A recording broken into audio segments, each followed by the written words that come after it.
Бардығыбыз ушул жерге келебиз. Бул кабыр.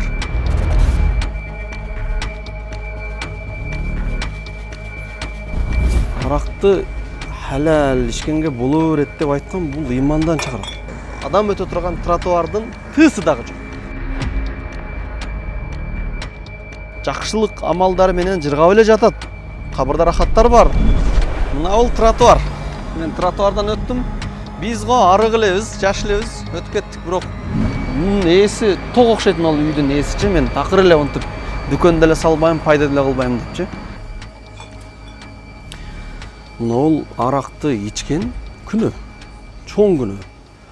Бирок аракты халал ичкенге боло берет деп айткан бул ыймандан чыгарат. Бул кафырлык эсептелет. Ошол сыяктуу жерди ээлеп алган чоң күнөө. Мисалы элдин жол жакка чыгып кеткен, же болбосо бирөөнүн жерин ээлеп алган чоң күнөө. Бирок коем, бошотуп коем деп айтса, жок, бул күнөө эмес деген, бунда динден чыгарып кое турган нерсе да. Эмнеге дегенде, аракты халал деген адам Аллахтан дагы акылдуу болгон болот. Бирөөнүн жерин ээлеп же жолду ээлеп алып туруп, бул туура, бул адал деген Аллахтан караганда акылдуураак, өкүмдү мен чыгарам, Кудай Таала туруп турсун дегендей болот да, оор күнөө болот. Ошондуктан жерди бошотуп кой деген жерде бошота албай калсаңыз да мондай кылып талашпаш керек да. Ассаламу алейкум. Биз Ош шаарындагы Абу Бакр ашканасында отурабыз, лагманканадачы. Аты жөнүм Санжарбек Чалланов. Бул жөн эле домдун асты деп атсаңыздар керек. Адамдар чыгып, жок, асты чынын айтканда. Ушундай болуш керек. Закондуу түрдө дагы, шарият өкүмүндө дагы кудду ушундай болуш керек. Бирок мына жерде жакшыраак эстеңиздер эле да. Көпчүлүгүңүздөр чай ичкенсиздер. Бул Абу Бакр деген лагманкана кафенин мурда ээлеп алып, элдин жерин ээлеп алып, монтип жөн эле бак болуп, адамдар баса турган жерди ээлеп, ашкана кылып алган эле. Анан андай кылбагыла. Бул мубах жер. Эл колдоно турган жерди сен жеке өзүң колдонуп алдың деп туруп, муну бузушту, сунос кылышты. Жакшыраак эми эстеп алсаңыздар, мына жерде чай ичкенсиздер. Мына жерде поварлар иштейт эле. Тамактарын ашпозчулар даярдап, мына жерин кийинки этажга чыгып кеткен эле да. Анан бул Абу Бакр ашканасы бузулду эртелечи. Ушу мээрдин кийгилишүүсү менен кетти. Бирок ашкана бузулуу менен мээр пайда көргөн жок, негизине кандачы. Жаман көрсө жаман көрүшү мүмкүн. Ошол жерде суноска катышкан кызматчылар пайда көргөн жок. Тескерисинче ушул ашкананын ээси пайда көрдү. Кыяматка күнөөсү көп болбосо азайды. Ошону билиш керек. Ким атасын жакшы көргөн болсо, атасы ээлеп койгон ушундай жерлерин бошотуп койсун. Өтүп кеткен болсо, ал кабырда азапталып атат. Мынакей азыр мына бошотуп коюш менен кабырда дагы азаптан кутулду. Эми бери келсеңиздер, мында дагы бир ашкана бузулуп атат. Бул Аль-Мансур ашканасы. Муну көрсөңүздөр керек, азыркы мэр дагы киришип жүрүп, эми муну караңыздар. Үстүндө дом, астын домдун алды балдар ойной турган аянтча же дарак болуш керек, көлөкөдө. Ушул жердин жашоочулары көлөкөлөп отура турган гана жер. Мынча бир жер ээлегенге ушунчалык өзү 2 миллион метрге биз батабыз өлгөндөн кийин. Ушунчалык жерге бир ачырканып алганбыз. Уялыңыздар. Бул көрүнүп турган жерде шаардын ортосучу. Кычык-пычык жерлери бар. Тез өзүңүздөр эле сунос кылып коюңуздар. Эч ким сиздерди сунос кылгыла дебейт. Сөзсүз ушинтип ачыкка чыгаргандан кийин, андан кийин келип бузгун деп соттун өкүмү чыгарып бузганга карабастан Кудайдан коркуп, мен эмнени айткым келип атат. Алейкум ассалам, жакшысыңбы? Кудайдан коркуп эле кыяматта азапка душар болуштан алыс болгула эле деп атат. Аль-Мансур эми бузулду. Кудай кааласа, мунун ээси азаптан кутулду. Эми дүйнөдө кичине убутка болушу мүмкүн. Ашкана күркүлдө иштеп турганда канча пайда күнүмдө түшүп турат эле да. Азыр эми пайдадан калганы менен күнөөдөн дагы кутулду да. Мына ашкананы. Эгер усталар уруксат берсе, бир көрсөтүп коелу, карасаңыз, бул көп кабаттуу дом. Мунун биринчи этажын сатып алган. Биринчи этажды сатып алып туруп эле бери жака чыгып кете берген да. Биз жана айттык го, аракты ичкен күнөө. Бирок аны адал деп койгон, бул ыймансыздык. Ошондой эле мына жерди ээлеп алган, бул күнөө. Бирок ээлеп алган жерди бошотпой койгон, бошотпойм. Азыр мен кирип Сурайынбы? Сурасам деле бир эле кыл жооп болот. Жаман сөздөрдү айтат, уруш талаш кылат. Эми сот аткаруучулар келгенде тополоң кылган, бизди жөн эле. Азыр мындан карасаңыз, мына Союз убагында түшкөн, анал жер атайын шаар куруучунун стандартына кылып үй салынган болду. Андан берки бир 5-6 метр чынын айтканда бирөөнүн жерине келген. Мына ылдыйда катар-катар магазиндер турат. Салам алейкум.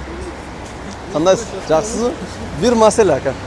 Жолго курулган бузулат да. Арты машиналарда пробка болуп, көп мындай неме болот эле, зыян болот эле. Адамдарга неме кылыпчы, машиналар өтө албайчы. Мияка кирген нере кирип аткан машиналарда пробка кыйналат эле. Жакшы болду, неге жакшы алган жакшы. Эми дагы ушинтип буга эми городдун көрүнүп турган жери да. Кычык-пычык жерде ham ушинтип эле болгондорго не дейт элеңиз? Эми негизи бардыгы видеом чейин жакшы. Мусулманча кылат. Мишпанный жерлер, красный зоналар бардыгы берип койгондон жакшыраак билейм да. Бошотуш керек дейсиз. Бошотуш керек билейм да. Биздин максат ар бир адамдын жер ээлегендин деле, ээлебегендин деле пайдасына, ахиретине пайда болсун деген эле максат. Мына мисалы ээлебеген болсо карасаңыз, чоң тротуар. Жал жерде мындай велосипед өтө турган жол турат, нар жагында зеленый зона турат, арык турат. Адамдар монту скамейкада отурушат. Кеңирчи. Ушундай эле болсун. Негизи элдин жерин ээлебесе деле, бирөөнүн жерин ээлебесе деле тирилик өтөт. Ошол эле нерсени түшүндүрөйлү деген иретте даават кылып чыгарып атабыз. Муну туура кабыл алыш керек. Жеке эч кандай эч бир бирөөгө абида, бирөө жерибизди тартып алган жери жок. Болгону элдин жерин вакыт эсептелет, элге кайтарыш керек. Мындан карасаңыз, мына жер өзүңүздөр баа бериңиздер, мен эч нерсе деп айта албайм. Мына нерге чейин дүкөн келген. Мына жак дүкөн такыр эле жок. Мунун ээси ток окшойт, мына үйдүн ээсичи, мен такыр эле онтип дүкөн деле салбайм, пайда деле кылбайм депчи. Нар жакта турат. Анан мына жагын карасаңыз, бир 5 метрге чейин чыгып кеткен. Бул эми кандай экенин өзүн баалай турган адамдар баалайт. Ушундай жерлер көп. Мына бул тротуар. Мен тротуардан өттүм. Биз го арык элебиз, жаш элебиз, өтүп кеттик, бирок жашы улгайып калган, килограмм 100 килограмм өтүп кеткендер онда столбодан өтө албайт го дейм. Мына бул жер чоң жол, Ош көчөсү. Ушундан нары түз кеткен аэропортко кетет, мындан нары кеткенде Тилеке Баатыр көчөсү менен Оштун наркы бурчагына чыгып кетет. Бирок көргөнүңүздөй эле адам өтө турган жол ушундай тар дагы көбүнчө адамдар мынтип жолго чыгып жол менен басат. Анан келаткан машиналарга тоскоолдук кылат. Андан дагы эң кызык жеричи. Анда машина турат го, жолдун чекесинде машинасын деле токтотуп коет да. Эгерде мына жерде бир авария болгон болсо, ушул авариянын күнөөкөрү сүзүп кеткен машинанын ээси гана эмес, ээлеп алган үйдүн тойбос ээси дагы кыяматта жооп берет. Дүйнөдө жооп бербеш мүмкүн, кыяматта сөзсүз түрдө жооп берет. Айтат айдоочу, мен өмүрүмө кор кылганмын. Ошол жерде бирөөнүн баласы чыга калып, машина мен уруп кеткен үчүн канча акчам кеткен дейт. Ошол маалда урулуп кеткен бала, өмүрүм мен майып болдум. Ким күнөөкөр болду дегенде, мындай 1,5 метрлик тротуарлар. Анан мына тротуар жөө жүргүнчү. Мынтип кел айланып өтүп туруп, мына карасаңыз арыкка чейин 1 метр чыкпайт да. 1 метр чыкпайт. Ушул жерде эртең менен окуучулар көп өтөт. Ушул көчө менен эртең менен өтүп калсаңыздар көрөсүздөр, окуучулар 2-3 барабар келет дагы, бир катардан өтпөйт да. Алар монтип жол жака чыгып алат. Бардыгыбыз ушул жерге келебиз. Бул кабыр. 10 гектар жер ээлегенде эле, домдун астын ээлеген, жолду ээлеп алгандында бардыгы 2 метрге келет. Буту зарып кетпейт, башка болбойт. Бирок бул жерге келгенде ким жерди ээлеп балдарына таштап кетсе, пайданы балдары көрө берет, арендасын алып. Бирок азапты ушул жерде атасы көрө берет. Ошондуктан ким атасын жакшы көрсө, атасы моундай кабырда азапталбасын десе, атасы ушу билбей чыгып койгон жерлерди же бирөөлөрдүн жерлерин ээлеп алган жерлерин бошотуп койсун. Сиз бала болуп аркасынан жылкы союп, 40 жылдык кылбаң. Андан көрө атаңыз кылган катаны оңдоп коюңуз, болду, кутуласыз. Антпесе, мына кабырга кимдер гана келген эмес. Мен дагы келем, сиз дагы келесиз. Менмин деген кыйындар дагы келген, эң бечара, эч ким тааныбай бир чекеде өтүп кеткен адамдар дагы келген. Болгону бул жерге келгенде бирөөнүн жерин ээлебеген адам жакшылык амалдары менен жыргап эле жатат. Кабырда рахаттар бар, хадистер бар. А бирок алдым жуттум менен ар жерди ээлеп эле алган адам мына ол жерде точно азапталат. Сен кабырды көрүп келгенде айтып атасың деген сөз болбосун, хадистерде келген. Ким бир карыш жерди ээлеген болсо, зулум менен 7 кабат жерге оролуп туруп азапталынат. Аллах Таала азаптан сактасын, жерлерди бошотуңуздар.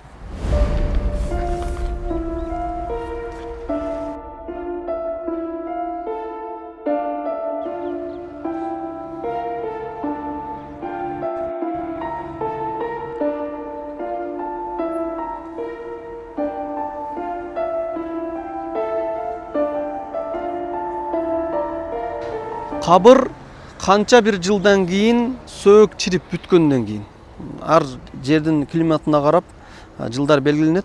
Мынтип казып алып, башка жака жылдырып, ордун кайрадан дагы кабырга, жайга адам кое турган кылып даярдаса болот.